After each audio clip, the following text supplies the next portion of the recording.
I must say good night.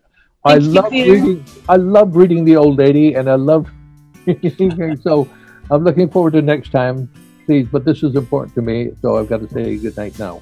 Yes. Good night. Aloha. Aloha. Okay. Cheers, mates. We'll give it another go soon. Godspeed. Thank you, sir. Thank you, sir. Merry Christmas. Merry Got it.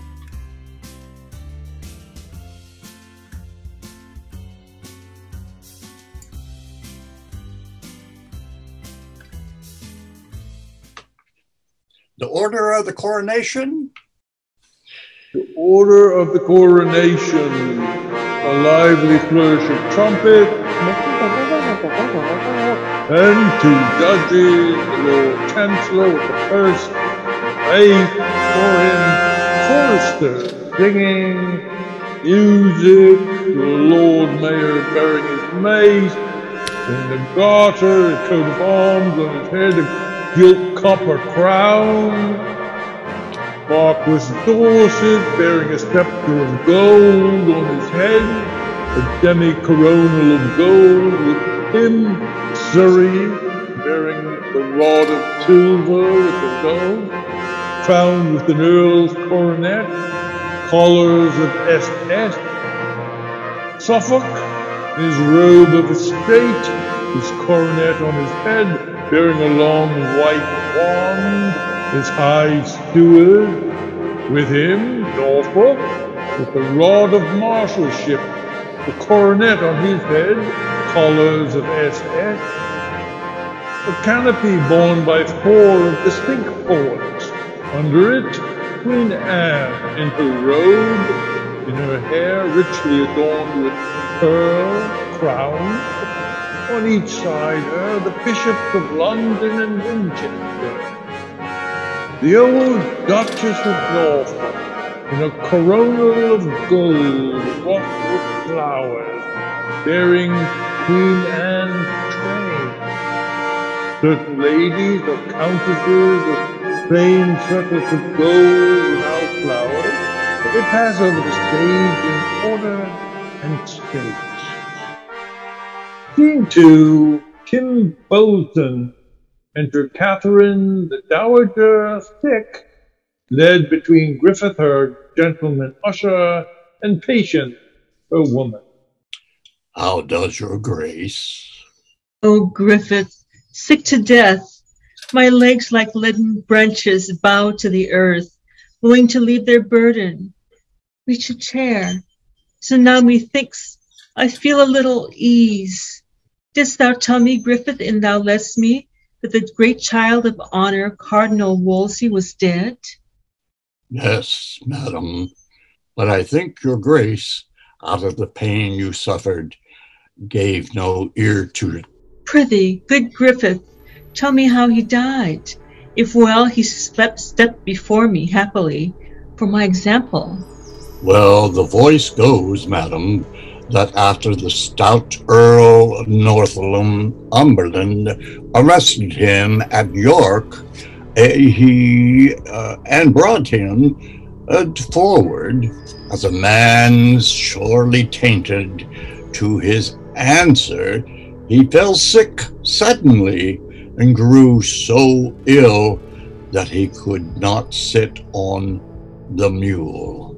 Alas, poor man. Alas, without easy roads, he came into Leicester and lodged at the Abbey, where the Reverend Abbot, with all his convent, honorably received him, to whom he gave these words: "O Father Abbot, an old man broken by the storm of state, to come to lay his weary bones among ye, give him a little earth for charity." And so went to bed, where eagerly his sickness pursued him still. And 3 nights after this, about the hour of 8, which he himself foretold should be his last, full of repentance, continual meditation, tears, and sorrows, he gave his honors to the world again, and blessed part to heaven, and slept in peace. So may he rest, his false life gently on him. Yet thus far, Griffith, give me leave to speak him, and yet with charity. He was a man of an unbounded stomach, ever ranking himself with princess, one that by suggestion tithed all the kingdom. Simony was fair play, his own opinion was his law, his presence he would say untruths, and be ever double both in his words and meaning. He was never but where he meant to ruin. Pitiful. His promises were, as he then was, mighty, but his performance as he is now, nothing. Of his own body he was ill, and gave the clergy ill example. Noble madam, men's evil manners live in the brass, their virtues we write in water. May it please your highness to hear me speak his good news now. Yes, good Griffith, I was malicious else. This cardinal, though from an humble stock, undoubtedly was fashioned to much honor from his cradle. He was a scholar, and a ripe and good one, endearing, wise, fair-spoken, and persuading, lofty and sour to them that loved him not. But to those men that sought him sweet as summer, and thought he was unsatisfied in getting, which was a sin, yet in bestowing, madam, he was most princely, ever witness for him these twins of learning that he raised in you, Ipswich and Oxford, one of which fell with him, unwilling to outlive the good news, the good that it did, and the other most unfinished, yet so famous, so excellent an art, and still so rising that Christendom shall never speak his virtue. Oh, his overthrow leapt happiness upon him, for then, and not till then, he fell himself, and found the blessedness of being little. Oh, but then, to add greater honors to his age, that man could give him, he feared God. After my death, I wish no other herald, no other speaker of my living actions to keep my honor from corruption, but such an honest chronicler as Griffith, whom I most hated living. Thou hast made me with thy religious truth and modesty. Now in his ashes honor, peace be with him. Patience be near me still, and set me lower. I have not long to trouble thee. Good Griffith, cause the musicians to play me that sad note I named my knell, while I sit meditating on that celestial harmony. I go in. She is asleep. Good wench. Let's sit down quiet, for fear we wake her. Softly, gentle Patience.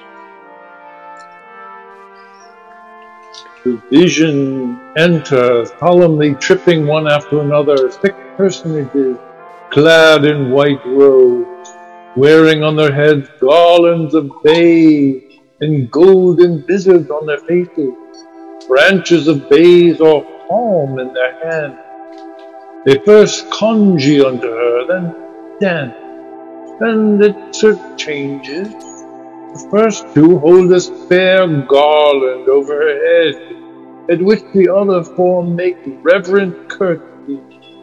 Then the 2 that held the garland deliver the same to the other next 2, who observe the same order in their chamber, and holding the garland overhead which doth, they deliver the same garland to the last two, who likewise observe the same order, at which, as it were by inspiration, she makes in her sleep signs of rejoicing, and holdeth up her hands to heaven, and so in that dance vanish, carrying the garland with them. The music continued. Spirits of peace, where are ye? Are ye all gone? And leave me here in wretchedness behind ye. Madam, we are here. It is not you I call for. Saw ye none other since I slept? None, madam. No? Saw ye not even now a blessed troop invite me to a banquet, whose bright faces cast 1,000 beams upon me like the sun? They promised me eternal happiness, and brought me garlands, Griffith, which I feel I am not worthy yet to wear. I shall assuredly. I am most joyful, madam. With good dreams possess your fantasy. Bid the music leave. They are harsh and heavy to me. Do you note how much her grace is altered on the sudden? How long her face is drawn? How pale she looks, and of an earthly cold. Mark her eyes. Ah, she is going, wench. Pray, pray. Heaven comfort her. And like your grace, You are a saucy fellow.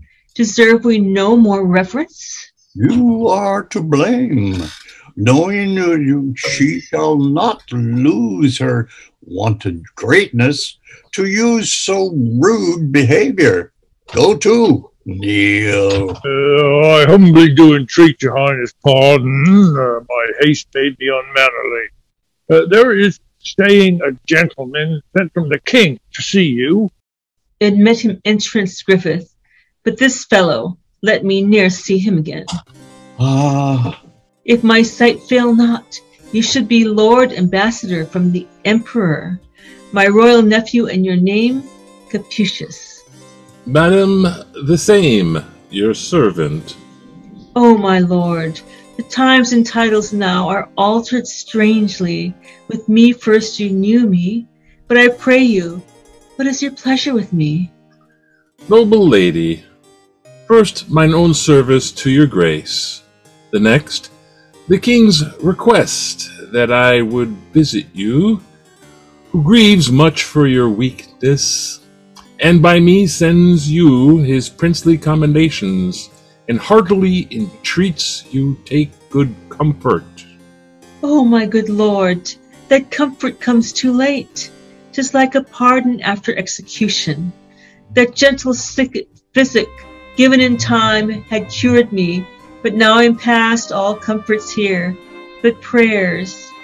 How does his highness? Madam, in good health. So may he ever do, and ever flourish, when I shall dwell with worms, and my poor name banished the kingdom. Patience, is that letter I caused you write yet sent away? No, madam. Sir, I most humbly pray you deliver 'tis to my lord, my king, Most willing, madam. in which I have commended to his goodness the model of our chaste loves, his young daughter. The dews of heaven fall thick in blessings on her, beseeching him to give her virtuous breeding. She is young, and of a noble, modest nature. I hope she will deserve well, and a little to love her for her mother's sake, that loved him. Heaven knows how dearly. My poor petition is that his noble grace would have some pity upon my wretched women, that so long have followed both my fortunes faithfully, of which there is not one, I dare avow, and now I should not lie, but will deserve for virtue and true beauty of the soul, for honesty and decent carriage, a right good husband. Let him be noble, and sure these men are happy that shall have him. The last is for my men. They are the poorest, but poverty could never drag them from me, that they may have their wages duly paid them, and something over to remember me by, if heaven had pleased to have me given longer life and able means, we had not parted thus. These are the whole contents, and good my lord, but that you love the dearest in this world, as you wish Christian peace to souls departed. Stand these poor people's friend, and urge the king to do me this last right. By heaven I will, or let me lose the fashion of a man. I thank you, honest lord. Remember me in all humility unto his highness. Say his long trouble now is passing. Out of this world, tell him in death I blessed him, for so I will. Mine eyes grow dim. Farewell, my lord. Griffith, farewell. Nay, patience, you must not leave me yet. I must to bed. Call in more women. When I'm dead, good wench, and let me be used with honor. Strew me over with maiden flowers, that all the world may know I was a chaste wife to my grave. Embalm me, then lay me forth, although unqueened, yet like a queen, a daughter to a king. Intern me. I can no more. Act 5, Scene 1, London, a gallery in the palace. Enter Gardner, Bishop of Winchester, a page with a torch before him, met by Lovell. It's 1 o'clock, boy, is it not? Yes. These should be hours for necessities, not for delights, time to repair our nature with a comforting repose, and not for us to waste these times. Good hour of night, Sir Thomas. Whither so late? And you from the king, my lord. I did, Sir Thomas, and left him at Primero with the Duke of Suffolk. I must to him too, before we go to bed. I'll take my leave. Not yet, Sir Thomas Novell. What's the matter? It seems you are in haste. And if there be no great offense belongs to, give your friend some touch of your late business affairs that walk, as they say spirits do, at midnight, have in them a wilder nature than the business that seeks dispatch by day. My lord, I love you, and durst commend a secret to your ear, much weightier than this work. The queen's in labor, they say in great extremity, and feared she'll with the labor end. The fruits she goes with, I pray for heartily, that it may find good time and live by full of the stock, Sir Thomas. I wish it gobbled up now. Methinks I could cry thee amen. Yet my conscience says she's a good creature. This sweet lady does deserve our better wishes. But sir, hear me, Sir Thomas. You are a gentleman of mine own way. I know you wise, religious, and let me tell you, it will ne'er be well to will not, Sir Thomas Lovewell. Take it of me till Cromwell her 2 hands, and she slip in their graves. Now, sir, you speak of 2, the most remarked in the kingdom.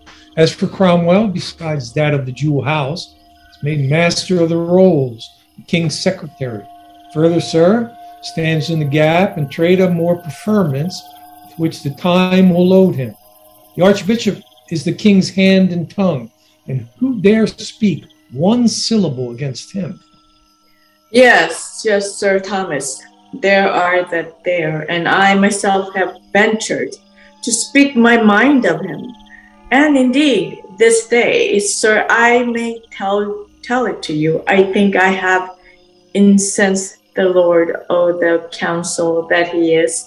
For so I know he is, they know he is, a most arch heretic, a pestilence that does infect the land with which they moved, have broke with the king, who hath so far give ear to our complaint of his great grace and princely care, foreseeing those foul mischiefs our reasons laid before him, hath commanded tomorrow morning to the council board he be convented. He is a rank weed, Sir Thomas, and we must root him out from your affairs. I hinder you too long. Good night, Sir Thomas. Many good nights, my lord. I rest your servant. Charles, I will play no more tonight. My mind's not on it. You are too hard for me. Sir, I did never win of you before. But, little Charles, nor shall not, for my fancies on my play. Now, Lovell, from the Queen, what is the news? I could not personally deliver to her what you commended me, but by her woman I sent your message, returned her thanks in the greatest humbleness, and desired your highness most heartily to pray for her. What says thou? Pray for her? What? Is she crying out? So said her woman, and that her sufferance made almost each a pang of death. Alas, good lady. God's safety quit her of her burthen, and with gentle travail to the gladding of your highness with an air. 'Tis midnight, Charles. Free thee to bed, and in thy prayers remember the estate of my poor queen. Leave me alone, for I must think of that which company would not be friendlier to. I wish your highness a quiet night, and my good mistress will remember in my prayers. Charles, good night. Well, sir, what follows? Sir, I have brought my lord the Archbishop, as you commanded me. Canterbury? Aye, my good lord. Is true. Where is he, Denny? He attends your highness's pleasure. About that which the bishop spake, I am happily come hither. Avoid the gallery. Ha! I have said, begone. What? I am fearful, wherefore frowns he thus? 'Tis his aspect of terror. All's not well. How now, my lord? You desire to know wherefore I sent for you? It is my duty to attend your highness's pleasure. Pray you, arise, my good and gracious lord of Canterbury. Come, you and I must walk a turn together. I have news to tell you. Come, come, give me your hand. Ah, my good lord, I grieve at what I speak, and am right sorry to repeat what follows. I have, and most unwillingly of late, heard many grievous, I do say, my lord, grievous complaints of you, which, being considered, have moved us and our council that you shall this morning come before us, where, I know, you cannot with such freedom purge yourself, but that till further trial in those charges, which will require your answer, you must take your patience to you, and be well contented to make your house our tower. You, a brother of us, it fits we thus proceed, or else no witness would come against you. I humbly thank your highness, and I am right glad to catch this good occasion, most thoroughly to be winnowed, where my chaff and corn shall fly asunder. For I know that there's none stands under more calumnious tongues than I myself, poor man. Stand up, good Canterbury. Thy truth and thy integrity is rooted in us, thy friend. Give me thy hand. Stand up, prithee, let's walk. And now, by my holiday, what manner of man are you? My lord, I looked, you would have given me your petition that I should obtain some pain to bring together yourself and your accusers, and to have heard you without endurance further. Most dread lord, the good I stand on is my truth and honesty. If they shall fail, I, with mine enemies, will triumph over my person, which I weigh not. Being of those virtues vacant, I fear nothing what can be said against me. Know you not how your state stands in the world, with the whole world? Your enemies are many, and not small. Their practices must bear the same proportion, and not ever the injustice and the truth or the questions carries the due of the verdict with it. At what ease might corrupt minds procure knaves as corrupt to swear against you? Such things have been done, you are potently opposed, and with a malice of a great size. We knew a better luck. I mean, in perjured witness that your master, whose minister you are, whilst here he lived upon this naughty earth, go to, you take a precipice for no leap of danger and woo your own destruction. God and your majesty, protect mine innocence, or I fall into the trap is laid for me. Oh, be of good cheer. They shall no more prevail than we give way to. Give comfort to you, and this morning see you do appear before them. If they shall chance, in charging you with matters, to commit you, the best persuasions to the contrary fail not to use, and with what vehemency the occasion shall instruct you. If entreaties will render you no remedy, this ring, deliver them, and your appeal to us there makes before them. Look, the good man weeps, he's honest, on mine honor, God bless, mother. I swear he is true-hearted, and his soul none better in my kingdom. Get you gone, and do as I bid you. He has strangled his language in his tears. Come back. What mean you? Come back. Here tidings that I bring that will make my boldness manners. How good angels fly o'er thy royal head and shade thy person unto their blessed wings. Now, by thy looks, I guess thy message. Is the queen delivered? Say I, and of a boy? Aye, my liege, and of a lovely boy, the God of heaven, both now and ever bless her. 'Tis a girl. Promises boys hereafter. Sir, your queen desires your visitation and to be acquainted with this stranger. 'Tis as like you as cherry is to cherry. Lovell, Sir? give her 100 marks. I'll to the queen. Oh, thank you, thank you, thank you, thank you. Oh, 100 marks! By this light, I'd be more an ordinary groom at such payment, and I have more, and stole it out of him. Said I, for this, the girl was like to him. I will have more, or else unsay it, and now, while it is hot, I'll put it to the issue. Queen two before the council chamber, pursuivant pages, etc., attending. Enter Cranmer. I hope I am not too late, and yet the gentleman that was sent to me from the council prayed me to make great haste. All fast? What means this? Oh, who waits there? Sure, you know me? Yes, my lord, but yet I cannot help you. Why?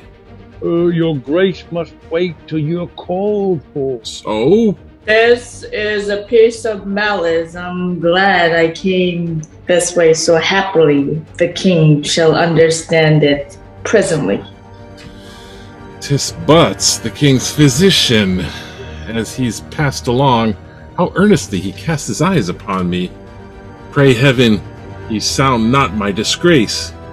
For certain, this is of purpose laid by some that hate me. God turn their heart. I never sought their malice to quench mine honor. They would shame me to make me what else at door? A fellow consular among boys, grooms, and lackeys? But their pleasures must be filled, and I attend with patience. I'll show your grace the strangest sight. What's that? But I think your highness saw this many a day. body of me, where is it? There, my lord, the high promotion of his grace of Canterbury, who holds his state at door amongst perseverant pages and footboys. Ha! 'Tis he indeed. Is this the honor they do one another? 'Tis well there's one above 'em yet. I had thought they had parted so much honesty among them. At least good manners are not thus to suffer. A man of his place and so near our favour to dance attendance on their lordships' pleasures, and at the door too, like a post with packets. By Holy Mary, butts there's knavery. Let me alone and draw the curtain close. We shall hear more anon. Scene 3, the council chamber. Enter Chancellor, places himself at the upper end of the table on the left hand, the seat being left void above him, as for Cranmer's. Suffolk, Norfolk, Surrey, Chamberlain, Gardiner seat themselves in order on each side.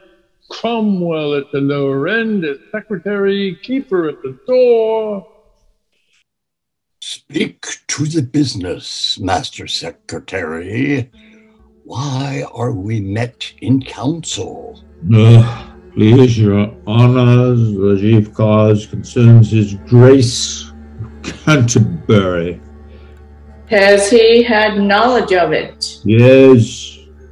Who waits there? You got my noble lords? Yes.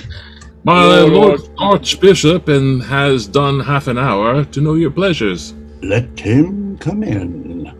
Your grace may enter now. My good Lord Archbishop, I'm very sorry to see you here at this present, and behold, that chair stands empty. But we are all men, and in your natures frail and culpable, of one flesh, few are angels, out of which frailty and want of wisdom you that bless should teach us, have misdemeaned yourself toward the king first, then his laws, in filling the whole realm by your teaching and your chaplains. And so we are informed by new opinions, diverse and dangerous, which are heresies, and are reformed may prove pernicious. Which reformation must be sudden too, my noble lords, for those that tame wild horses place them not in their hands to make them gentle, but stop their mouth with stubborn bits and spur them till they obey the manager. If we suffer out of our easiness and childish piety, to one man's honor this contagious sickness, farewell all physic. And what follows then? Commendation uproars with a general taint of the whole state, as the late days our neighbors, the upper Germany, can dearly witness, yet freshly pitted in our memories. My good lords, hitherto in all the progress, both of my life and office, I have labored, and with no little study, that my teaching and the strong course of my authority might go one way and safely, and to the end was ever to do well, nor is there living. I speak it with a single heart, my lords, a man that more detests, more stirs against, both in his private conscience and his place, defacers of a public peace, than do I do. Pray heaven, the king may never find a heart with less allegiance in it. Men that make envy and crooked malice nourishment their bite the best. I do beseech your lordships that, in this case of justice, my accusers, be that they will, may stand forth face to face, and freely urge against me. Nay, my lord, that cannot be. You are a counselor. By that virtue no man dare accuse you. My lord, because we have business of more moment, we will be short with you. 'Tis his highness's pleasure and our consent for better trial of you. From hence you be committed to the tower, where being but a private man again, you shall know many there accuse you boldly, more than I fear you are provided for. Ah, my good lord of Winchester, I thank you. You are always my good friend. If your will pass, I shall both find your lordship judge and juror. You are so merciful. I see your end. 'Tis my undoing. Love and meekness, Lord, become a churchman better than ambition. When straying souls with modesty again, cast none away. That I shall clear myself, lay all the weight ye can upon my patience, I make as little doubt as you do conscience in doing daily wrongs. I could say more, but reverence to your calling makes me modest. My lord, you're a secretary. That's the plain truth. Your painted gloss discovers to men that understand you, words and weakness. My lord of Winchester, you are a little, by your good favor, too sharp. Men so noble, however faulty, yet should find respect for what they have been. 'Tis a cruelty to load a falling man. Good master secretary, I cry your honor mercy. You may worst of all this table say so. Why, my lord? Do not I know you for a favor of this new sect? You're not sound. Not sound? Not sound, I say.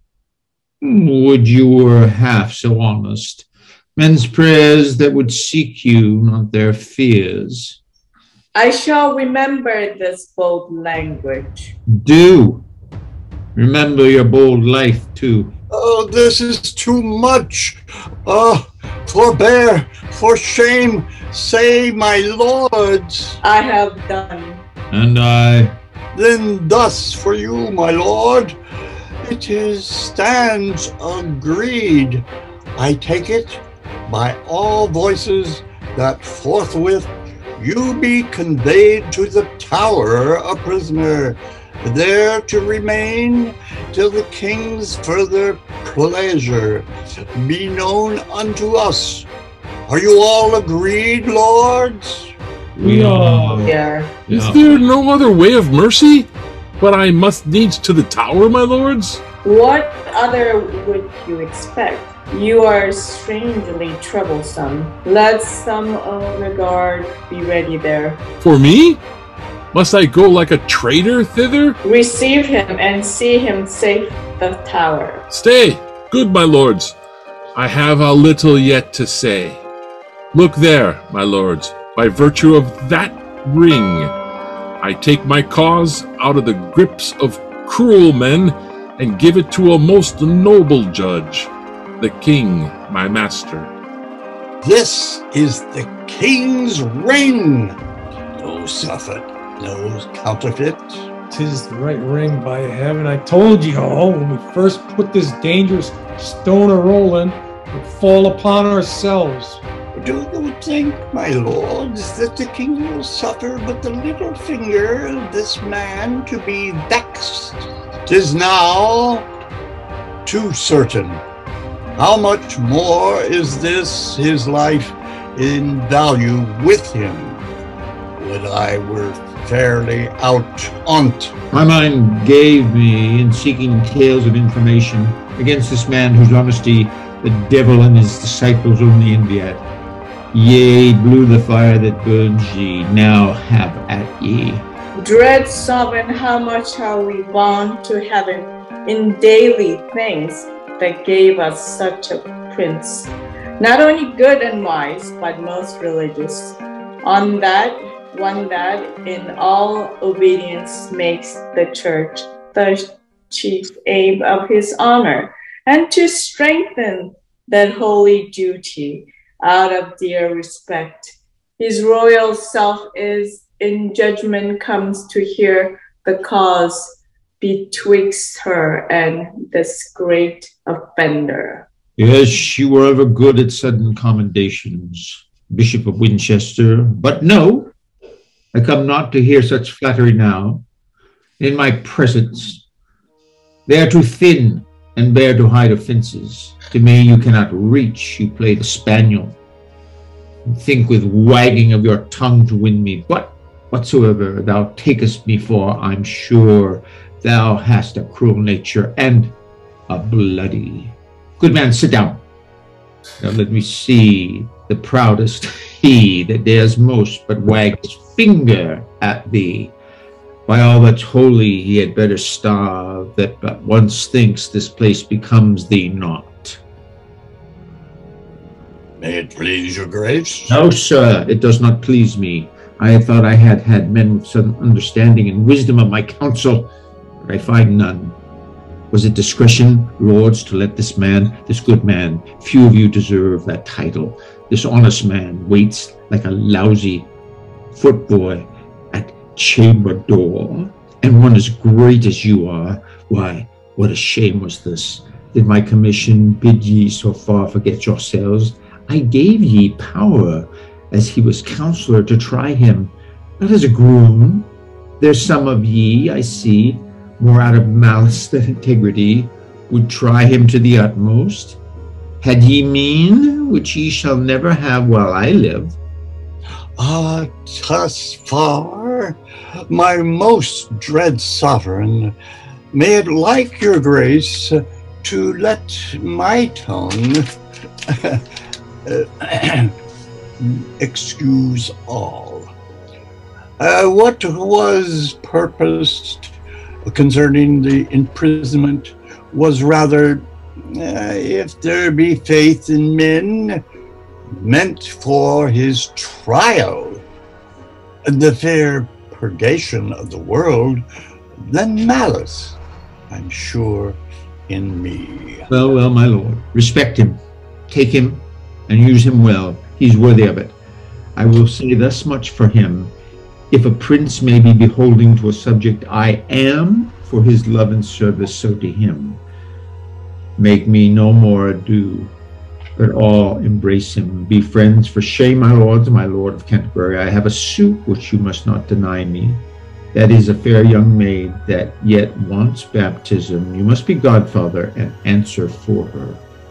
The greatest monarch now alive may glory in such an honor. How may I deserve it that I am a poor and humble subject to you? Come, come, my lord, you'll spare your spoons. You shall have two noble partners with you. The old Duchess of Norfolk and Lady Marquess Dorset. Will these please you? Once more, my lord of Winchester, I charge you, embrace and love this man. With a true heart and brother love, I do. And let heaven witness how dear I hold this confirmation. Good, man, these joyful tears show thy true heart. The common voice I see is verified of thee, which says thus, do my Lord of Canterbury a shrewd turn, and he is your friend forever. Come, lords, we trifle time away. I long to have this young one made a Christian. As I have made ye one, lords, one remains. So I grow stronger, you more honor gain. Scene 4, the palace yard. Noise and tumult within. Enter Porter and his man. We'll skip this scene and go to the speech of the Lord Chamberlain. Mercy o' me, what a multitude are here. They grow still too. From all parts they're coming, as we kept a fair here. Oh, where are these porters, these lazy knaves? You made a fine hand, fellows, and there's a trim rabble let in. Are all these your faithful friends of the suburbs?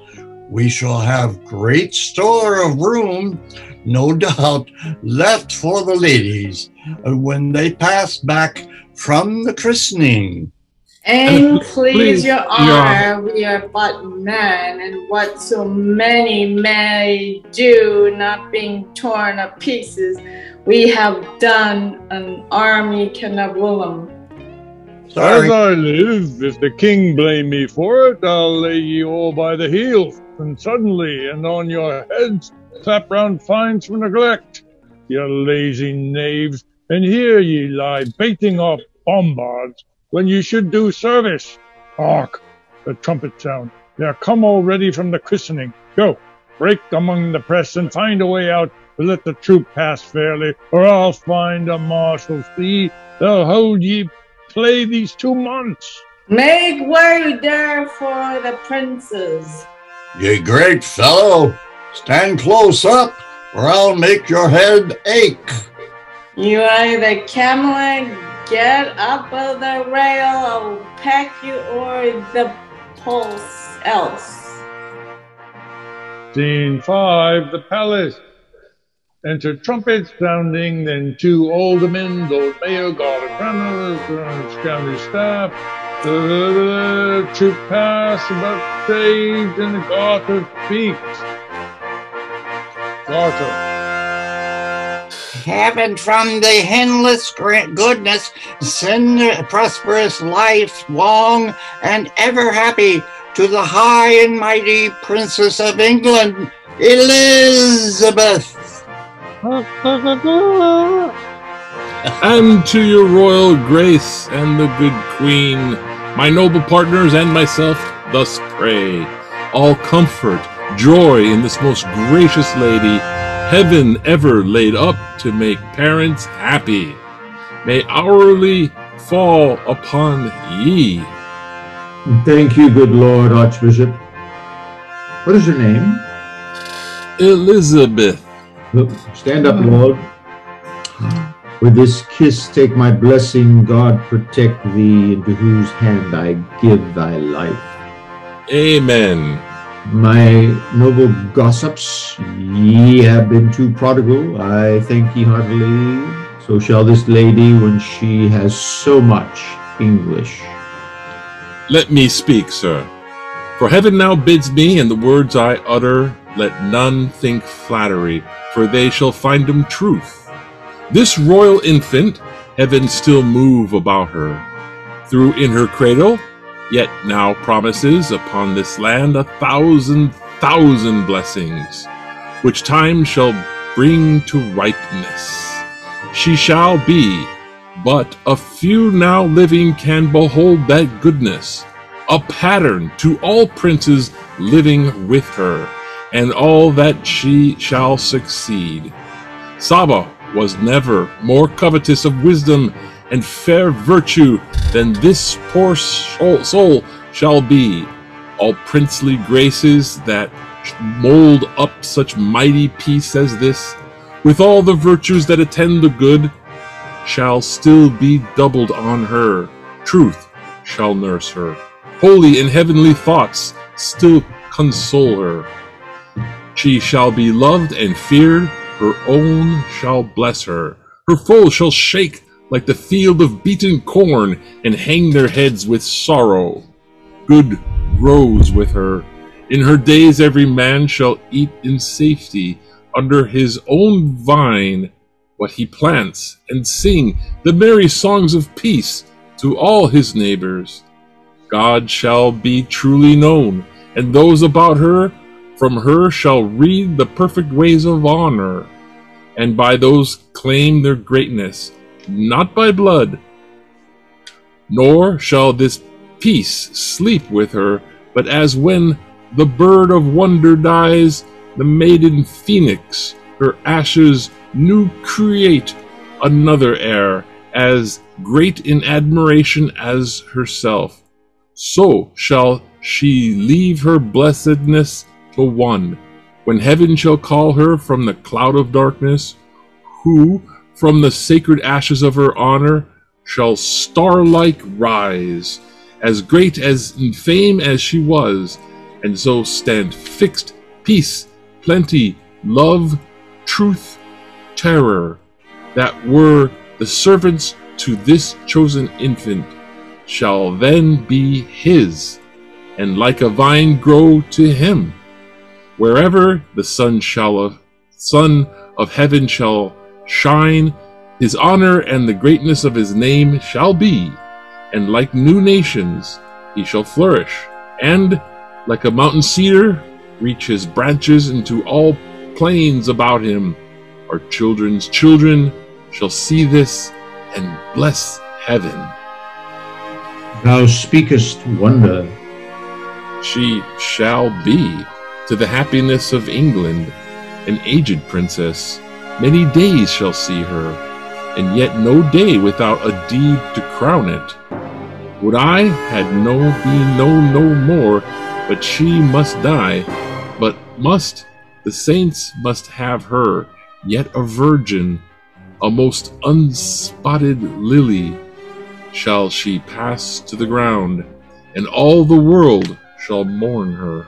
O Lord Archbishop, thou hast made me now a man.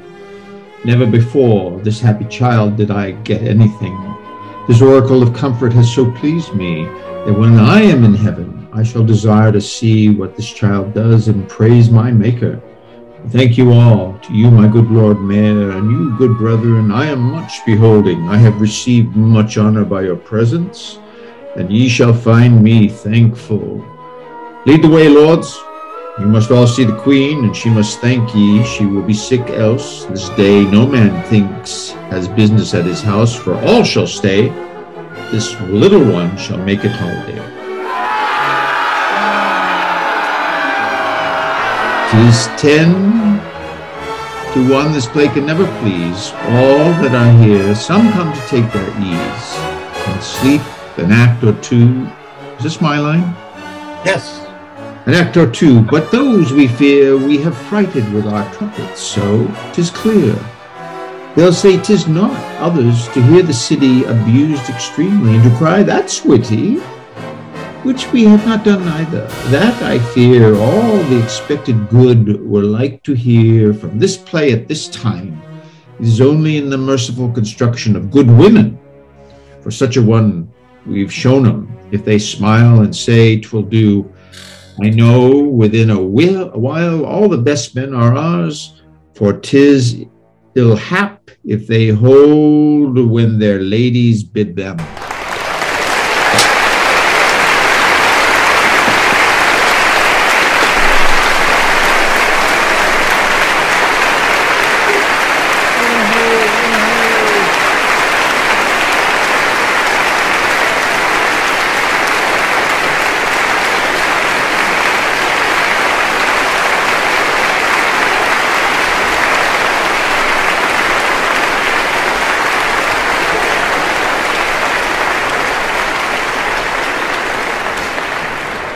Can you believe the way they kissed old Queen Elizabeth's butt on that? that the last lines by the Cranmer there? Yeah. Keep in mind that Queen Elizabeth was already dead when this was written. Oh, is that right? I did not know Freshly dead. So it was mainly for King James to honor her. Oh, interesting. 1613, and the globe burned down at the end of Act 1. Oh, wow. Really? So did they? In the middle of the play? Well, they exited, and the only accident they had was a man who his breeches caught fire up on the balcony. And he poured ale on his breeches and got out. That's the story. And yeah, he was saved by dumping beer on himself, huh? That's right. And Shakespeare retired and went to Stratford to live with his wife and 2 daughters, which can be seen in Kenneth Branagh's film, All Is True. Oh, yeah, I saw that. It's a wonderful film. So what caused the fire? I thought it was the cannons. Yes, it was. And towards the end of Act 1 is when those cannons went off. I don't think we read that tonight, though. I don't remember. Well, we had a brilliant soundtrack other than that. God, the orchestration was sublime. Superb and sublime. Oh, my God. Where did you get that guy? Whoa. We found him on a hammock in the park. Well, we're all blessed, that's for sure. You just never know talent when you... I have no idea what is planned for December. Anybody have a clue? I call it a party myself. Is that good to you? Maybe we should read, A Christmas Carol. There you go. You could play Scrooge again. Well, I could play anything, man. Let's just bring it. Let's just bring it. Well, that's December the 10th, is it? No, 12th. Yeah, let's do a Christmas Carol. Dickens on Sunday. Yeah. I have this wonderful recording of Paul Scofield and Ralph Richardson doing the narration. It is Dickens himself. I've listened to half of it tonight, and I'm going to listen to the other half now. Okay. I can't make Everyone have a copy of Dickens' Christmas Carol? Yeah, we could even sing some carols. Huh? Okay, but it's going to be on the Zoom. It's going to be on Zoom. Well, Asking. that'd be nice. Yeah. Sure. We should all look for, I don't think there's an actual script, so we should maybe have a narrator as well as Scrooge. Mike, you want to play narrator? I'm sure we could find a script. I mean, my God. Well, God knows if you can find 10 copies of it. Well, I mean, online. I'm sure there's something online. I just can't believe there wouldn't be a... I haven't figured out how to work the online thing yet. Well, I'll look for it. I'll look for the script. It's up to you, Mr. Dickens. What the Dickens? What play is that from, Mr. Richard? I'll do it. I'll do it. What You can play do it. the words "What the Dickens" was used? Oh, God. Stumped me again, didn't you? And it has nothing to do with Charles Dickens, Mr. Oh. Shakespeare. No way. It Little is. puppy Hi, guys. I have to go feed her. Oh, wait a minute. I have you. the I like your Christmas decorations, Jim. Who has to feed her puppy to something? I have Elizabeth. She played Elizabeth God. earlier. Well, We used to get the haunted doll. Thanks. There's one. Stop popping! Yes, stop popping! Take care. Okay. Bye. Thank you guys. Thank you. Aloha. Aloha. I gotta go. Gotta go. Begins on the 12th. Yes. Second Sunday. The All right. ghost of Christmas yet to come.